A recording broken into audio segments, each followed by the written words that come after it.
Assalamualaikum cuy, balik lagi ketemu Mamang di channel Capruk. Kali ini Mamang akan membahas sebuah alur cerita film berdasarkan dari sebuah kisah nyata. Film dengan judul Battle for Sevastopol yang akan Mamang bahas kali ini mengisahkan seorang wanita yang berprofesi sebagai penembak jitu dari pasukan tentara merah Soviet. Sniper ini dijuluki sebagai Lady Death karena telah berhasil membunuh 309 orang prajurit Nazi selama karirnya menjadi seorang sniper. Oke, tanpa berlama-lama lagi, kalau gitu kita langsung aja masuk ke alur cerita filmnya cuy.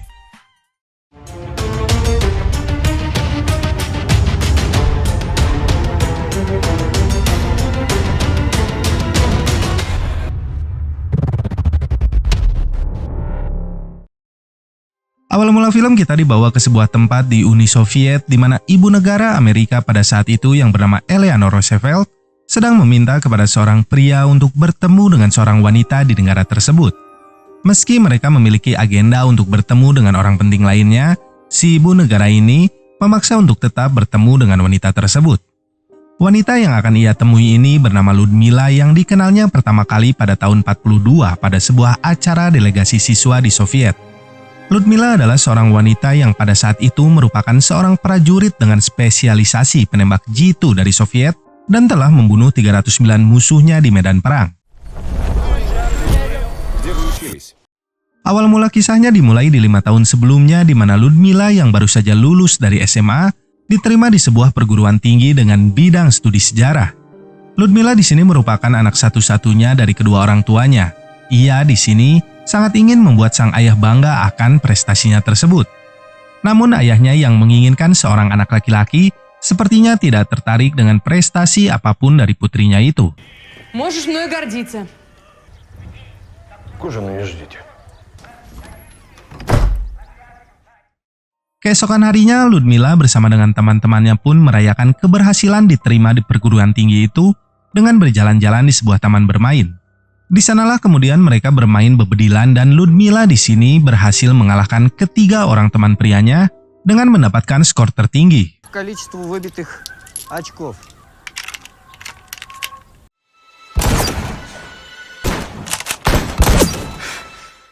Победитель Павлюченко! Di suatu hari saat mereka telah menjalani kehidupan sebagai seorang mahasiswa, Ludmila diajak oleh seorang wanita penjaga perpustakaan untuk bertemu saudaranya yang bernama Boris. Di sebuah pantai, teman-temannya pun nampak menikmati hari itu meski Ludmila masih tetap membawa bukunya untuk belajar. Boris di sini diketahui berprofesi sebagai seorang dokter di militer dengan pangkat seorang perwira. Людмила. Tak lama kemudian, prajurit dari Angkatan Udara mendatangi mereka dan mengajak Ludmila dan temannya yang lain untuk mabok bareng di sebuah kedai ciu. Para prajurit ini mengatakan bahwa perang besar akan segera terjadi di negara mereka. Salah satu prajurit yang bernama Nikolai ternyata menaruh rasa pada Ludmila yang membuatnya harus beradu sungut dengan Boris. Ludmila pada akhirnya diajak untuk bertemu dengan keluarga dari Boris yang merupakan anak dari orang terpandang di kotanya. Di sini ia pun dicecar pertanyaan oleh kedua orang tua Boris untuk memastikan bibit, bobot, dan bebet dari calon menantu mereka nantinya. Ayah dari Boris juga meyakinkan bahwa Boris bisa membuat bahagia istrinya jika telah menikah nanti. Di tengah perbincangan tersebut, mereka semua dikejutkan dengan sebuah berita dari radio yang menyebutkan bahwa para tentara Nazi sudah mulai mendekati wilayah perbatasan negara mereka. Атаковали наши границы, Что я вам говорила? подверг румынской и финляндской территории. Beberapa waktu kemudian, berita Ludmila mengalahkan teman-temannya di taman bermain pun didengar oleh pihak kampus.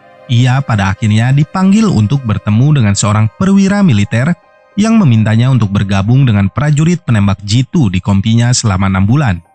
Ternyata si abah penjaga wahana bebedilan di taman bermain sebelumnya adalah seorang veteran prajurit dengan pangkat kapten yang merupakan kenalan dari sang perwira.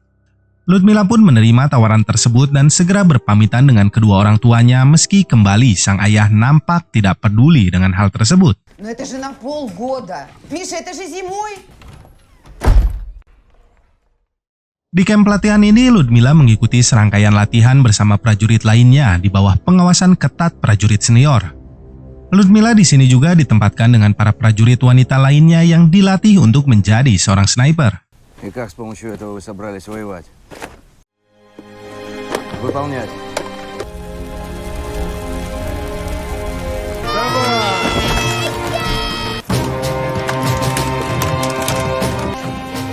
Вот правильная позиция. Доложить об изменениях. Убит. Menyadari Ludmila memiliki bakat untuk menjadi seorang sniper, salah satu mayor memerintahkannya untuk menembak target dengan sang mayor yang berdiri tepat di samping target tersebut. Ludmila pun sukses berhasil kembali mengesankan sang mayor dengan menembak sasaran tersebut. Tak lama, seorang prajurit datang menemui sang mayor dan meminta beberapa orang sniper di kamp pelatihan tersebut untuk ikut bersamanya ke medan pertempuran yang sebenarnya. Namun sang mayor menolak untuk membiarkan para sniper wanita untuk dibawa. Ia di sini hanya mengizinkan prajurit itu untuk membawa satu sniper wanita, yakni Ludmila.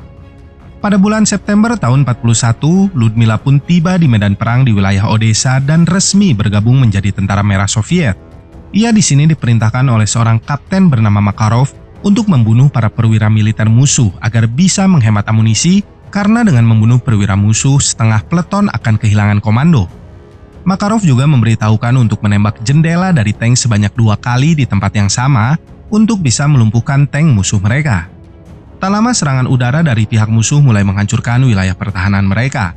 Puluhan prajurit musuh dan beberapa buah tank pun muncul untuk menyerang mereka. Ludmila di sini segera mengambil senjatanya dan menyasar sebuah tank yang berada di depannya.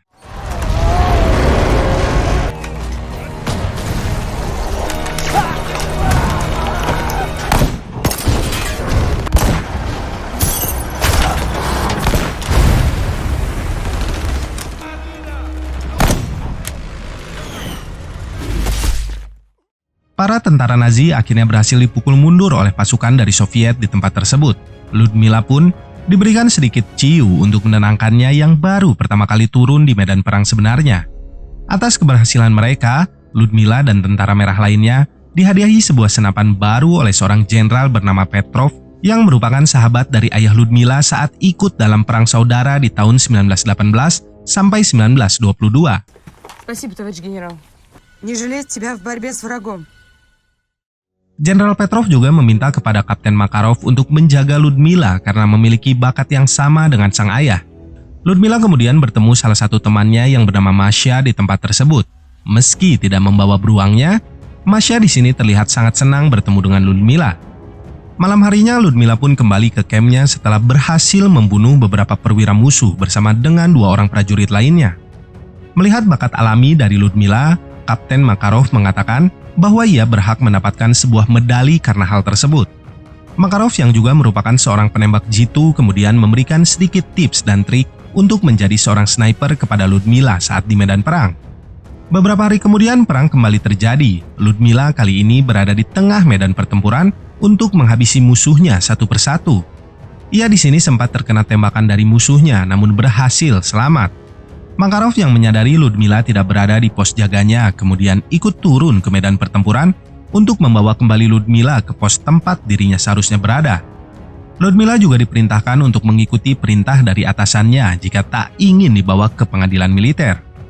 Malam harinya Makarov dan seorang perwira kembali mempersiapkan rencana untuk esok hari di mana misi mereka kali ini adalah untuk mengevakuasi para prajurit ke sebuah pelabuhan. Sementara itu di tenda Ludmila sendiri, ia kembali kedatangan Nikolai dan rekannya Grisha yang kebetulan bertugas di Odessa. Tujuan utama dari Grisha dan Nikolai ke sana ternyata bukan untuk sekedar bersilaturahmi, melainkan untuk menghangatkan Joni mereka sekaligus menanam benih pada Ludmila dan juga temannya. Ludmila yang tak menaruh rasa yang sama pada Nikolai pun menolak ajakan kukudaan itu. Да хватит, не надо. Ludmila yang ternyata lebih suka daun kering akhirnya menaruhkan hatinya kepada sang Kapten Makarov yang pada saat itu sudah berkomitmen untuk tidak memiliki pasangan dan hidup sendiri sebagai seorang prajurit. Makarov mengatakan jika ia tak ingin memiliki hubungan khusus karena khawatir salah satu dari mereka akan tewas karena perang.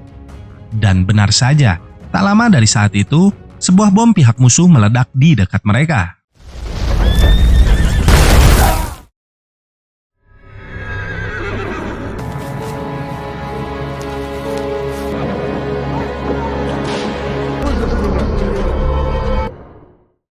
Makarov pun kemudian meminta kepada Boris untuk merawat Ludmila dengan baik karena ia memiliki bakat yang istimewa sebagai seorang sniper. Meski di sini Boris menyanggupinya, namun hati kecilnya hancur setelah melihat pujaan hatinya itu bobo bareng dengan orang yang lebih tua dari dirinya. Akibat dari cederanya itu, Ludmila pun dinonaktifkan sebagai seorang prajurit dan dipulangkan kembali ke markas pusat mereka. Ludmila yang masih ingin berada di medan perang kemudian meminta kepada Boris untuk menyembuhkannya. Namun sayangnya, Ludmila harus mendapatkan izin dari komite militer untuk bisa kembali ke medan perang. Tak lama dari sana, kapal yang mereka tumpangi kembali mendapatkan serangan udara dari pihak musuh yang membombardir kapal-kapal pihak Soviet secara bertubi-tubi.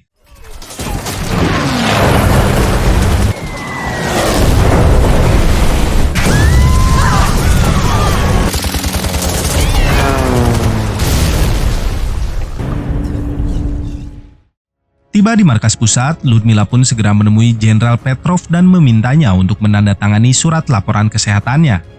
Namun sang jenderal malah mengajak Ludmila untuk ikut ke dalam sebuah rapat dengan para petinggi militer lainnya. Pada rapat ini mereka membahas pasukan Nazi yang sudah semakin dekat dengan wilayah Sevastopol. Sang jenderal juga meminta bantuan dari armada laut agar bisa menahan serangan musuh di wilayah tersebut. Namun sayangnya semua armada laut dari mereka sedang ditugaskan untuk pergi ke wilayah konflik lainnya. Di tengah rapat itu, Ludmila pada akhirnya berhasil mendapatkan izin dari sang jenderal, namun harus ada izin lainnya dari dokter militer. Ia pun kemudian kembali mendatangi Boris untuk meminta tanda tangan darinya. Ludmila kemudian mengatakan jika Makarov telah tewas agar Boris memberikannya izin untuk kembali ke medan perang. Мне нужна справка о моем излечении. Напиши. Где они? Где наши? Я обещала Макару. Я этого себе позволить не могу. Макаров погиб. Спасибо, Боря. Sekembalinya ke medan pertempuran, Ludmila kembali bertemu dengan sahabatnya Masya yang memberikannya sebuah kolor kece dan memberitahukan bahwa Nikolai sudah tewas di medan pertempuran. Karena Makarov sebagai kapten dari timnya yang sebelumnya telah tewas, seorang kapten baru bernama Leonid datang menggantikannya. Keesokan paginya mereka pun mulai berburu para Nazi. Ludmila yang dendam dengan para Nazi membuat kematian mereka perlahan dengan menembak satu persatu bagian tubuh prajurit Nazi tersebut. Namun kapten barunya tak ingin jika Ludmila bertindak seperti layaknya para Nazi yang menyiksa musuh mereka. Такая жизнь. Ты почему не дал мне его убить? Я не хочу терять еще одного напарника. Ludmila dan Leonid kini ditugaskan untuk menjadi partner menghabisi prajurit Nazi di wilayah tersebut. Beberapa misi pun mulai mereka jalani untuk memburu para sniper musuh yang mengincar nyawa prajurit merah. Ludmila di sini bahkan menjadi ikon sniper para tentara merah dalam berperang dan mendapatkan julukan Lady Death alias wanita kematian. Слушай свое сердце. Снимаю. Если есть порох, ласковый рассвет встречает.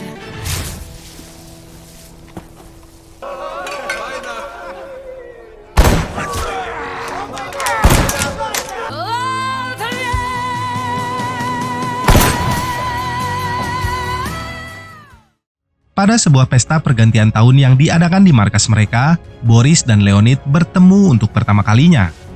Melupakan perang yang sedang mereka hadapi, para prajurit kali ini diperbolehkan untuk bersenang-senang di tengah pesta tersebut. Boris yang kembali merasa mendapatkan saingan baru setelah Makarov tewas, mengajak Leonid untuk berbincang tentang Ludmila. Sedangkan Ludmila sendiri terlibat perkelahian di pesta tersebut yang membuat Leonid terpaksa harus menolongnya. Aksi heroik dari sang kapten ternyata mampu meluluhkan hati dari Ludmila yang langsung menyosornya dengan ganas dan berhasil mempurak Ludmila saat malam hari. Di musim semi tahun 42, Leonid dan Ludmila kembali melakukan tugas mereka sebagai sniper andalan tentara merah.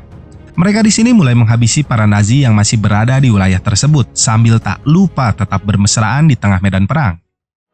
By your gun, look down in the forest. Your face is as bright as knowing no fear of whether you strike down for the 390 mountain. Ludmila kini menjadi idola dari para bocil di desa sekitar sana. Malam harinya, ia mendapatkan berita buruk di mana Grisha, kekasih dari Masya, tewas di medan pertempuran. Убили Гришу.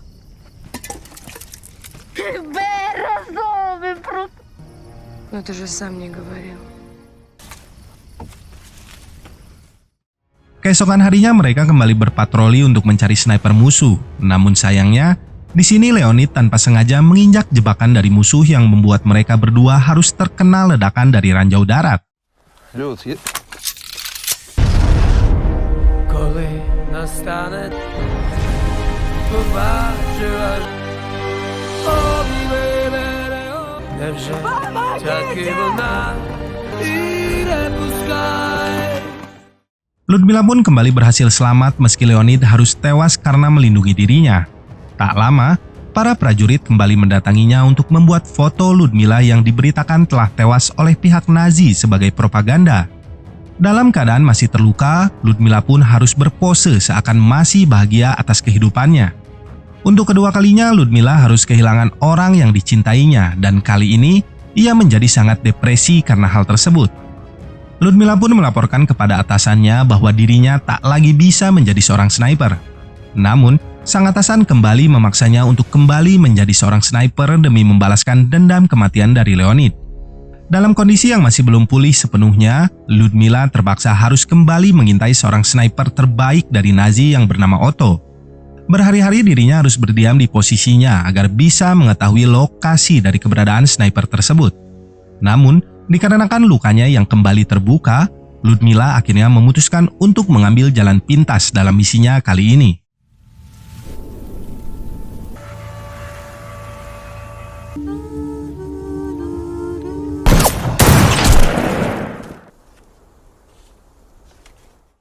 Merasa nyawa Ludmila berada dalam bahaya, Boris meminta kepada Jenderal Petrov untuk segera mengevakuasinya.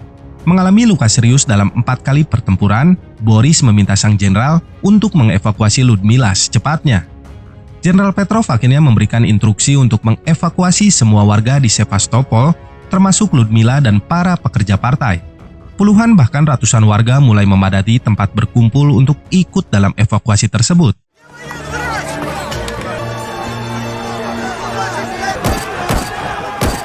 Люда, держи саквояж, там все необходимое. Держи. Pada perang besar tersebut, Sevastopol pada akhirnya harus jatuh ke tangan para Nazi setelah para tentara merah berusaha menahan mereka selama 250 hari. Para petinggi militer termasuk Jenderal Petrov berhasil dievakuasi dari tempat tersebut, sedangkan nasib Boris sendiri tidak diketahui apakah ditangkap pihak musuh ataukah dieksekusi mati oleh para prajurit Nazi yang menguasai tempat tersebut. Оборона Севастополя продолжалась 250 дней, который так и не успел сделать ей предложение. Ludmila yang berhasil selamat kemudian menjadi pembicara di sebuah acara bersama dengan Eleanor yang juga hadir sebagai sahabatnya.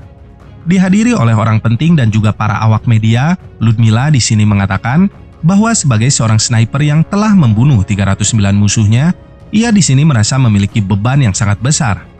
Dari saat itu, Ludmila pun memutuskan untuk tak lagi kembali ke garis depan medan perang dan menjadi seorang instruktur di sekolah pelatihan penembak jitu. Ia juga dianugerahi gelar sebagai pahlawan dari Uni Soviet.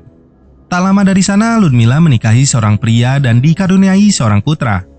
Ludmila sendiri meninggal di usianya yang ke-58 akibat penyakit stroke. И кто же этот загадочный незнакомец? Я хочу увидеть ее сына.